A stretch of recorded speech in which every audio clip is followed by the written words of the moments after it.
नमस्कार मित्र हो. भीमभाष्य या माझ्या ऑडिओ व्हिडिओ पॉडकास्ट सिरीजमध्ये आपलं सर्वांचं मनपूर्वक स्वागत. भीमभाष्य या दृकश्राव्य महामालिकेमध्ये महामानव डॉक्टर बाबासाहेब आंबेडकरांच्या बहुआयामी प्रतिभेचे तब्बल 25 पैलू 25 आविष्कार मी आपणा सर्वांसाठी उलगडून दाखवणार आहे. या महामालिकेत 15 ते 20 मिनिटाचा एक असे एकूण 54 एपिसोड्स असणार आहेत. या दृकश्राव्य माध्यमातून बाबासाहेब आंबेडकरांचे विचार, त्यांचं कार्य, त्यांचं तत्त्वज्ञान आणि विशेष म्हणजे त्यांनी आपल्या भारत देशासाठी जे स्वप्न दाखवलं होतं ते स्वप्न मी आपल्या सर्वांच्या पुढे सादर करणार आहे. चला तर पुढे जाऊया. आजच्या या 13व्या एपिसोडमध्ये, मागच्या एपिसोडमध्ये आपण जो चालू केला होता पैलू निवेदनकार डॉक्टर बाबासाहेब आंबेडकर, तो पैलू आपण आणखी पुढे घेऊन जाणार आहोत. आजच्या या एपिसोडचा विषय आहे डॉक्टर बाबासाहेब आंबेडकर आणि सायमन कमिशन. सायमन कमिशनची चर्चा करण्यापूर्वी ज्या परिस्थितीमध्ये सायमन कमिशनची प्रतिष्ठापना करण्यात आली होती ती राजकीय स्थिती आपण सर्वांनी लक्षात घेतली पाहिजे. आपल्यापैकी अनेकांना ठाऊक असेल की government of India act of 1919 म्हणजे भारतामध्ये संवैधानिक सुधारणा करण्याचा कायदा जो 1919 साली पारित करण्यात आला, त्या कायद्यान्वये दर 10 वर्षानंतर भारतामध्ये एक कमिशन, उच्चस्तरीय कमिशन पाठवण्यात येणार होतं. त्या कमिशनचं काम असणार होतं की भारतामध्ये जी संवैधानिक कॉन्स्टिट्यूशनल जी सुधारणा चाललेली आहे त्या प्रक्रियेचा सांगोपांग आढावा घेणे आणि आढावा घेतल्यानंतर उपयुक्त अशा भविष्यासाठी सूचना करणं हा त्या कमिशनचा उद्देश आहे असं त्या ॲक्टमध्ये सांगण्यात आलेलं होतं.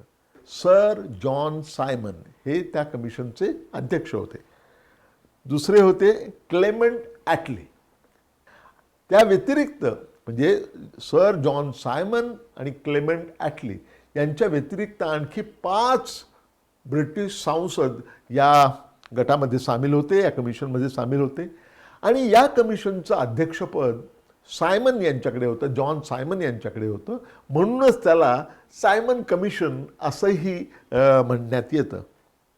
ज्यावेळी म्हणजे 1928 साली सायमन कमिशन ज्यावेळी भारतात आलं त्यावेळी भारतीय लोक अत्यंत नाराज झाले, काही तर रागाने पेटून उठले.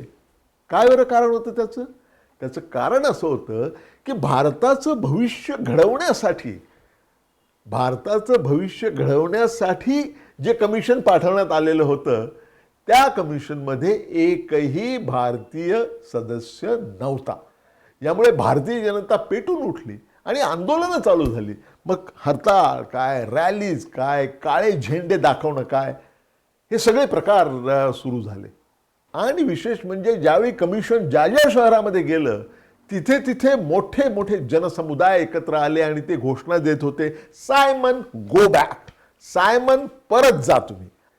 लाहोरमध्ये एक अत्यंत दुर्दैवी प्रकार घडला. लाहोर त्यावेळी आपल्या देशाचाच भाग होतं. लाहोरमध्ये ज्यावेळी सायमन कमिशन विरुद्ध आंदोलन चालू होतं त्या आंदोलनामध्ये पोलिसांनी खूप मोठ्या प्रमाणावर लाठीचार्ज केला. तो इतका मोठ्या प्रमाणावर लाठीचार्ज केला आणि खूप लोकांना जबर जखमा झाल्या. दुर्दैवाची गोष्ट अशी आहे की त्यावेळचे आपले एक फार मोठे नेते लाल, बाल आणि पाल यामधले लाला लजपत राय यांना इतकी मारहाण झाली की त्यामध्ये त्यांचा अंत झाला. ही अत्यंत दुर्दैवी घटना घडली. जाता जाता मला मुद्दाम सांगायचं वाटतं की 1915 साली ज्यावेळी तरुण भीमराव आंबेडकर हे MA अभ्यास करत होते अमेरिकेमध्ये, अमेरिकेच्या कोलंबिया विद्यापीठामध्ये, त्यावेळी लाला लजपत राय यांनी जाऊन त्यांची व्यक्तिगत भेट घेतली होती. तरुण तडफदार विद्यार्थी भीमराव आंबेडकर यांची भेट घेतली होती आणि त्यांना सांगितलं होतं की हे शिक्षण वगैरे सोडून द्या तुम्ही आणि आपल्या चळवळीमध्ये दाखल व्हा, आपल्या क्रांतिकारी चळवळीमध्ये तुमच्यासारख्या तरुणांनी दाखल झालं पाहिजे असा प्रस्ताव मांडला आणि असा आग्रह त्यांनी भीमराव आंबेडकरांच्या पुढे धरला होता. परंतु नम्रपणे भीमराव आंबेडकर यांनी त्यांना नकार दिला होता. त्यांनी सांगितले की माझं शिक्षण संपल्याशिवाय मी कुठल्याही सामाजिक कार्यात पडणार नाही, हा माझा निश्चय आहे, आणि ते त्या निश्चयावर अटळ राहिले. सायमन कमिशनला जो विरोध होत होता तो विरोध लक्षात घेऊन ब्रिटिशांनी आपली रणनीती एकदम बदलून टाकली. त्यांनी काय केलं की राष्ट्रीय पातळीवर विरोध होतो आहे ना म्हणून प्रांतीय पातळीवरती, म्हणजे वेगवेगळ्या प्रोव्हिन्शियल लेवलवरती, प्रांतिक इलाख्याच्या पातळीवरती त्यांनी सायमन कमिशनला सहकार्य करणारे गट स्थापन केले. गव्हर्नमेंटचे वेगवेगळे गट, म्हणजे तिथे स्थानिक नेत्यांना घेऊन असे गट तयार केले जे सायमन कमिशनशी पूर्णपणे सहकार्य करतील. त्यावेळी डॉक्टर बाबासाहेब आंबेडकर हे मुंबई प्रांताच्या विधान परिषदेचे सदस्य, नामित सदस्य, नॉमिनेटेड मेंबर होते. ज्यावेळी सगळ्या मोठ्या पक्षांनी, काँग्रेस असेल, मुस्लिम लीग असेल, त्यावेळेचे हे मोठे पक्ष आहेत, मुस्लिम सारखा पक्ष, आणि इतर सगळ्या राजकीय पक्षांनी ज्यावेळी सायमन कमिशनवर बहिष्कार टाकला त्यावेळी डॉक्टर आंबेडकरांनी उलट भूमिका घेतली. त्यांनी डॉक्टर आंबेडकरांनी भूमिका घेतली की आपण सायमन कमिशनला सहकार्य करावं. सायमन कमिशनला आपण सहकार्य का करत आहोत याचंही त्यांनी त्यांच्या परीनं उत्तम असं स्पष्टीकरण दिलं. ते म्हणाले, व्हॉइसरॉय धरून जे सगळे उच्चपदस्थ आहेत ब्रिटिश श्रेय नामावलीमध्ये अधिकाराच्या पदांवरती, त्या सर्वांनी असा दृष्टिकोन ठेवलेला आहे की गडबड करणारे जे थोडेसे लोक आहेत, नेते मंडळी, त्यांचं ते ऐकून घेत असतात, मात्र जी लाखो करोडो जनता आहे त्यांच्या भावना काय आहेत ते मात्र समजून घेण्याचा व्हॉइसरॉय आणि इतर उच्चपदस्थ मुळीच प्रयत्न करत नाहीत. आणि ही संधी आहे, सायमन कमिशनच्या माध्यमातून ब्रिटिश सरकारपर्यंत आपली कैफियत मांडण्याची संधी आहे, आणि म्हणून मी सायमन कमिशनवर बहिष्कार टाकणार नाही अशी भूमिका डॉक्टर बाबासाहेब आंबेडकरांनी घेतली. डॉक्टर बाबासाहेब आंबेडकरांनी सायमन कमिशनला एक विस्तृत निवेदन सादर केलं. ते निवेदन अशासाठी होतं की भारतातल्या अस्पृश्य समाजाला संरक्षण कसं मिळेल याचे काही उपाय त्यांनी त्या निवेदनामध्ये सादर केले होते. हे जे निवेदन होतं ते सायमन कमिशनला देण्यात आलं. ते बाबासाहेब आंबेडकरांची जी संस्था होती, बहिष्कृत हितकारिणी सभा, या संस्थेच्या वतीनं मे 1928 मध्ये हे निवेदन सादर करण्यात आलं. हे जे ऐतिहासिक निवेदन डॉक्टर बाबासाहेब आंबेडकरांनी जारी केलं आणि सायमन कमिशनला सादर केलं, या ऐतिहासिक निवेदनाबद्दल अतिशय उत्तम प्रतिक्रिया सगळ्या दलित समाजातून प्रकट झाली. किंबहुना दलित समाजाने, अस्पृश्य समाजाने असं म्हटलं की हा अस्पृश्यांच्या अधिकारांचा जाहीरनामा आहे. This is manifesto of untouchable rights. त्या उलट अनेकांनी डॉक्टर बाबासाहेब आंबेडकर हे देशद्रोही आहेत, किंबहुना ब्रिटिश सरकारच्या हातातली कठपुतळी आहे, असे अनेकांनी आरोप केले. यावेळी जरी ते आरोप पहिल्यांदा झाले असले तरी देशद्रोहाबद्दलचे हे आरोप त्यांच्यावरती त्यानंतरच्या काळामध्ये वरचेवर होणार होते आणि तसे ते झाले. डॉक्टर बाबासाहेब आंबेडकरांनी जे निवेदन सादर केलं सायमन कमिशनला, त्याचे दोन भाग होते. पहिला भाग जो होता तो अस्पृश्य समाजासाठी पुरेसं प्रतिनिधित्व विधिमंडळामध्ये कसं मिळू शकेल त्याबद्दल केलेल्या सूचना, आणि दुसऱ्या अल्पसंख्याक म्हणून अस्पृश्य समाजाला सरकारकडून कशा प्रकारच्या हमी मिळाल्या पाहिजेत याचं विवेचन करणारा दुसरा भाग, असे दोन भाग डॉक्टर बाबासाहेब आंबेडकरांच्या निवेदनामध्ये होते. पहिल्या भागाबद्दल आपण पहिल्यांदा बोलूया. विधिमंडळामध्ये अस्पृश्यांना प्रतिनिधित्व योग्य प्रमाणामध्ये मिळण्याबद्दल डॉक्टर बाबासाहेब आंबेडकरांनी असा युक्तिवाद केला की सायमन कमिशनने अस्पृश्यांच्या लोकसंख्येची जी आकडेवारी वापरलेली आहे ती आकडेवारी चूक आहे आणि त्यांनी director of census of India 1921 दर 10 वर्षांनी सेन्सस होतच असतो. 1921च्या सेन्ससचा दाखला देऊन जनगणनेचा दाखला देऊन डॉक्टर बाबासाहेब आंबेडकरांनी दाखवून दिलं की अस्पृश्य समाजाची जी संख्या यांच्या रिपोर्टमध्ये सायमन कमिशनच्या अहवालामध्ये आहे ती अत्यंत कमी आहे. त्यांच्या आवश्यक खऱ्या लोकसंख्येपेक्षा खूपच कमी प्रमाणात आहे आणि हे देशाच्या पातळीवर घडलं आहे तसं मुंबई प्रांताच्या पातळीवर सुद्धा घडलं आहे असा युक्तिवाद डॉक्टर आंबेडकरांनी केला. दुसरं ते असं म्हणाले की संख्याबळावर आधारित जे प्रतिनिधित्व देण्यात येणार आहे त्यापेक्षा जास्त प्रतिनिधित्व अस्पृश्य समाजाला मिळालं पाहिजे आणि विशेष म्हणजे अस्पृश्य समाजाला ज्या गंभीर सामाजिक विकलांगतेला सामोरं जावं लागतं ते लक्षात घेता त्यांच्या लोकसंख्येच्या प्रमाणापेक्षाही जास्त प्रतिनिधित्व त्यांना मिळणं ही काळाची गरज आहे हे डॉक्टर आंबेडकरांनी ठासून प्रतिपादन केलं. म्हणजे पहा की एक तर लोकसंख्येचं प्रमाण कमी दाखवून त्यांची तरतूद पुरेशी केलेली नाही, ती योग्य ती तरतूद केली पाहिजे आणि केवळ लोकसंख्येच्या प्रमाणात तरतूद करून भागणार नाही तर ज्या विकलांगतेचा सामाजिक विकलांगतेचा सामना त्यांना करावा लागतो अस्पृश्य समाजाला ते लक्षात घेता त्या लोकसंख्येतल्या खऱ्या प्रमाणापेक्षाही जास्त प्रतिनिधित्व हे अस्पृश्य समाजाला मिळालं पाहिजे असं प्रतिपादन डॉक्टर बाबासाहेब आंबेडकरांनी केलं. डॉक्टर बाबासाहेब आंबेडकरांनी असाही थेट आरोप ब्रिटिश सरकारवर केला की मुस्लिम समाजाबद्दल ब्रिटिश सरकार हे जरा जास्तच उदार आहे असा त्यांनी थेट आरोप त्यांच्यावरती केला. त्यांचा आरोप असा होता की मुस्लिम समाजाचं इतरांच्या मानानं जे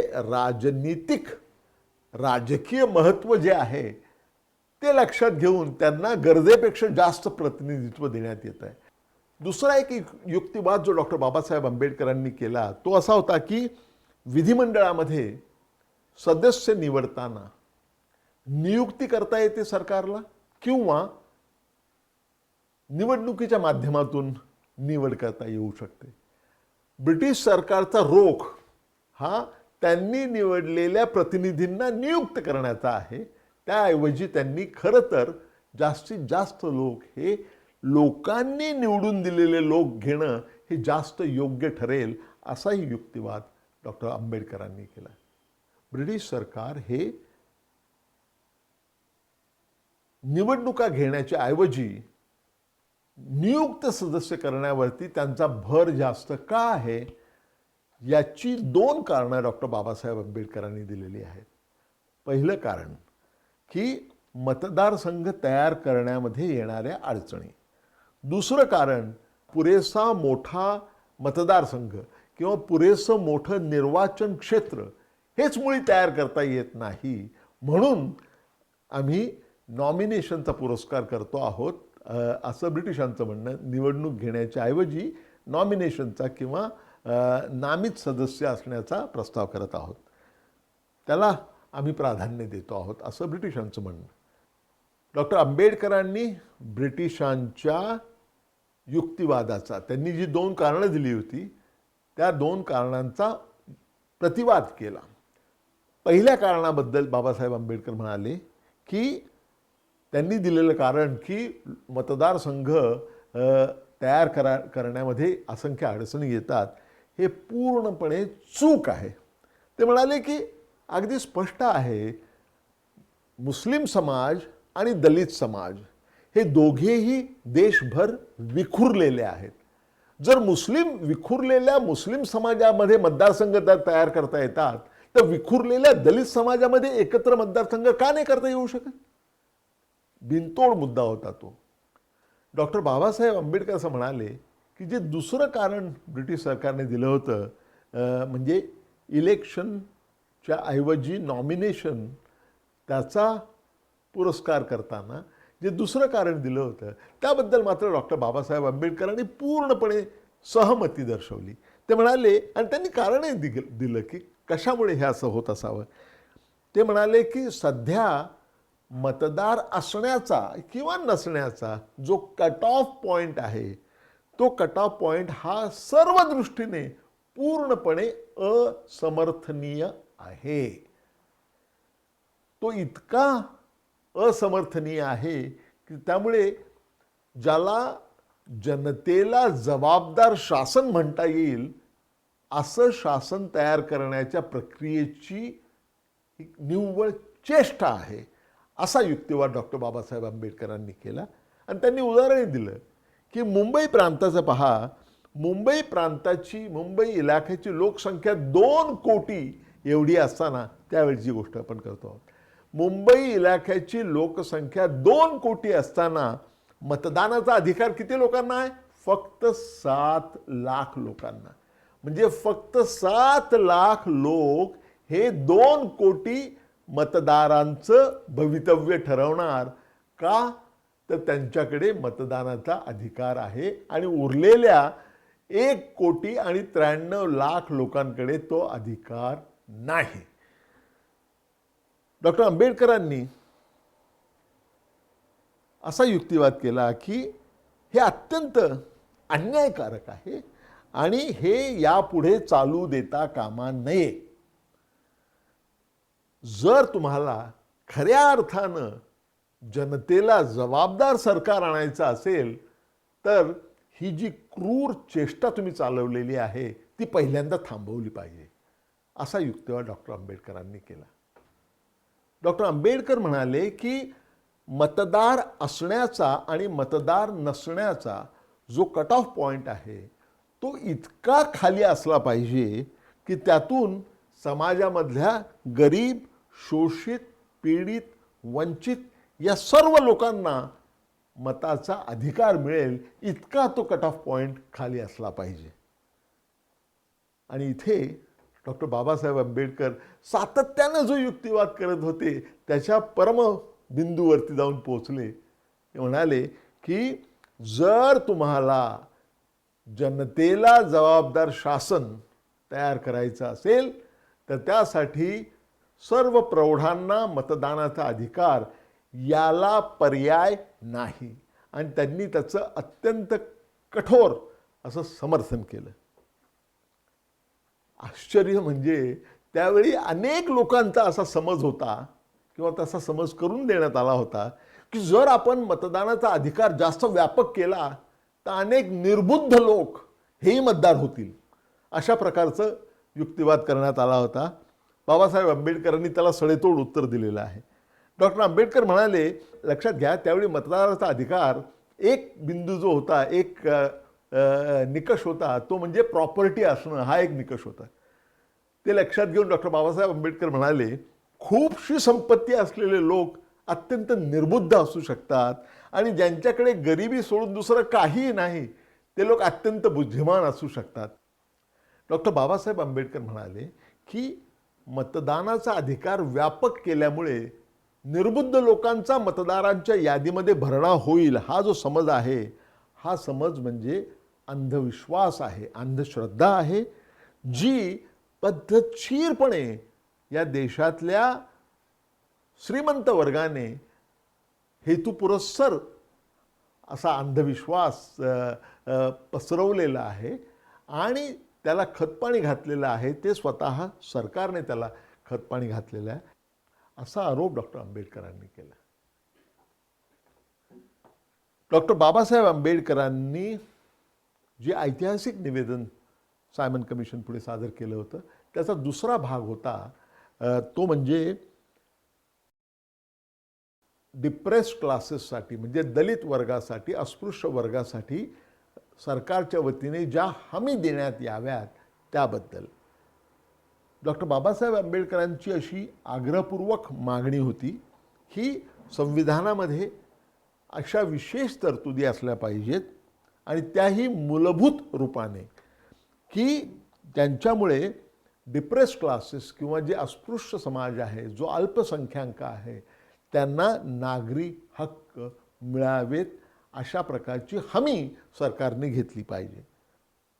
आणि विशेष त्यांनी मागणी अशी केली आहे डॉक्टर बाबासाहेब आंबेडकरांनी, की हे जे मूलभूत अधिकाराच्या रूपाने ही जी हमी सरकारच्या वतीनं देण्यात येणार आहे, ती हमी त्याची अंमलबजावणी करायला जर प्रांतिक सरकार अयशस्वी ठरलं तर कुठल्याही वंचित समाजाच्या घटकाला, कुठल्याही अस्पृश्य समाजाच्या घटकाला थेट केंद्र सरकारकडे याविरुद्ध अपील करण्यात यावं अशा प्रकारची तरतूदसुद्धा हमीमध्ये असली पाहिजे अशी मागणी डॉक्टर बाबासाहेब आंबेडकरांनी केली. हमीचं समर्थन करताना डॉक्टर बाबासाहेब आंबेडकर असं म्हणाले की जगामध्ये अनेक लोक अनेक कारणांमुळे, परिस्थितीजन्य कारणामुळे त्यांची आर्थिक स्थिती दुरावते किंवा दुरवस्थेला जाऊन पोहोचतात. परंतु जे असे दुरवस्थेला जाऊन पोहोचतात त्या लोकांना पुन्हा उठून उभं राहण्याचा त्यासाठी वाव असू शकतो. मात्र अस्पृश्य समाजाच्या बाबतीमध्ये हे होत नाही, कारण अस्पृश्य समाजाने वर उठणे, अस्पृश्य समाजाने वर उठणे हे बहुसंख्य लोकांच्या ज्या धार्मिक संकल्पना आहेत त्या धार्मिक संकल्पनांशी हे विसंगत असतं. त्यामुळे त्यांना उभं राहूच देण्यात येत नाही. आणि ज्या ज्यावेळी अस्पृश्य समाजाच्या लोकांनी अगदी प्राथमिक म्हणता येईल अशा अधिकारांसाठी मागणी केलेली आहे, तरी त्यांना अशा प्रकारच्या अनेक सामाजिक अत्याचारांचा सामना करावा लागतो की त्यांनी परत उठून उभं राहताच कामा नये अशी परिस्थिती आपल्याकडे आहे, असा दावा डॉक्टर बाबासाहेब आंबेडकरांनी केलेला आहे. डॉक्टर बाबासाहेब आंबेडकरांचं म्हणणं असं होतं की अस्पृश्य समाजाच्या मनामध्ये अल्पसंख्याक म्हणून त्यांच्या मनामध्ये जी भीती वसत आलेली आहे ती भीती दूर करण्याचा एकमेव मार्ग म्हणजे गॅरंटीज किंवा सरकारने दिलेली हमी, अशा प्रकारचा युक्तिवाद त्यांनी केलेला आहे. सायमन कमिशनने आपला अहवाल सादर केला तो मे 1930 मध्ये. परंतु ज्या अर्थी अखिल भारतीय काँग्रेस पक्ष आणि इतर सगळ्या पक्षांनी, राजकीय पक्षांनी त्यावर बहिष्कार टाकलेला असल्यामुळे, सायमन कमिशनवरच बहिष्कार टाकलेला असल्यामुळे सायमन कमिशनचा अहवाल हा प्रभावहीन ठरला. म्हणजे जन्मताच तो मृत स्वरूपात जन्माला आला असं आपल्याला म्हणता येईल. यातून जो पेच प्रसंग निर्माण झाला होता त्याच्यावर तोडगा म्हणून ब्रिटिश सरकारने पुन्हा एकदा आपली रणनीती बदलली आणि त्यांनी असा निर्णय घेतला की भारतातल्या भारतीय नेत्यांना इंग्लंडला बोलवून त्यांच्याशी थेट संवाद साधायचा असा निर्णय घेण्यात आला. आणि त्या अनुषंगानं 1930 ते 1932 यात 2-3 वर्षामध्ये 3 राऊंड टेबल कॉन्फरन्सेस किंवा गोलमेज परिषदा लंडनमध्ये आयोजित करण्यात आल्या. त्यापैकी दुसऱ्या राऊंड टेबल कॉन्फरन्समध्ये साक्षात महात्मा गांधी आणि साक्षात डॉक्टर बाबासाहेब आंबेडकर यांच्यामध्ये थेट संघर्ष झाला. त्याच्याकडे आपण नंतरच्या एपिसोड्समध्ये येणार आहोत. मित्रहो, आज हे सत्र आपण इथेच थांबूया. आपण यानंतर ज्यावेळी भेटणार आहोत त्यावेळी एका वेगळ्या पैलूंबद्दल मी बोलणार आहे. तो पैलू म्हणजे डॉक्टर बाबासाहेब आंबेडकरांचं वक्ता दशसहस्त्रेषु अशा अर्थाचं जे अशा प्रकारचं, अशा पातळीवरचं जे वक्तृत्व होतं त्याचा पहिला भाग पुढच्या वेळी आपण त्याची चर्चा करणार आहोत. भेटूया आपण लवकरच. पण पुन्हा भेटण्यापूर्वी आपल्याला एक महत्त्वाची सूचना, जर ही ऑडिओ व्हिडिओ पॉडकास्ट सिरीज तुम्हाला आवडली असेल तर ती लाईक करा, ती शेअर करा, तिला सबस्क्राईब करा. धन्यवाद. थँक्यू. नमस्कार.